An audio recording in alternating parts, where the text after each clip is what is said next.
எனக்கு இந்த திட்டத்தில் அடிப்படையிலேயே எனக்கு சில முரண்பாடுகள் இருக்குது. நான் என்ன சொல்கிறேன்னா, வண்டி கொடுத்து வண்டி தான் சுத்தம் பண்ண போகுது.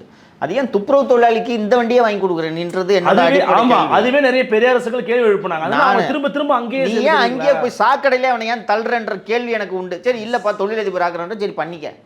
அவனுக்கு முரண்பாடு இருந்தாலும் நீங்க ஓகே ஆகுறீங்க. எனக்கு என்னோட ஆங்குவேஷ் என்னன்னா, ஆட்டோ வாங்கி கொடுன்றேன் அவனுக்கு. சூப்பர். மேல அப்கிரேட் பண்ணு. கேஸ் ஏஜென்சி வச்சு கொடு, ஒரு கடை வச்சு கொடு,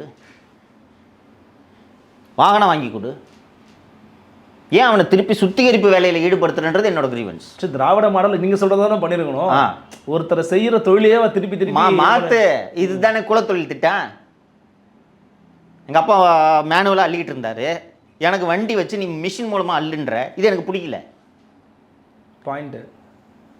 இதை நான் பேசுனதுக்குன்னா நீ அவங்களை இழிவுபடுத்திட்டு கேஸ் போட்டாங்க.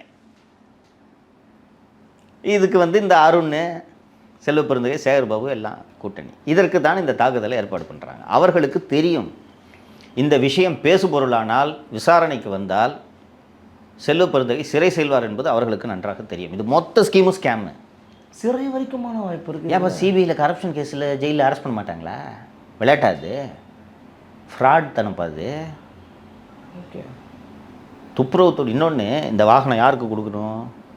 வறுமை கோட்டுக்கு கீழே இருப்பவர்களுக்கு கொடுக்க வேண்டும். இதில் லோன் வாங்கின முக்கால்வாசி பேர் லோன் வாங்கி டிஃபால்டர் பேங்க்கில், இந்த தாட்கோன்னு சொன்னேன், தாட்கோவில் நிறைய ஸ்கீம்ஸ் இருக்கா, அந்த ஸ்கீம்லாம் வாங்கி எதையுமே கட்டலைங்க, டிஃபால்டர்ஸு.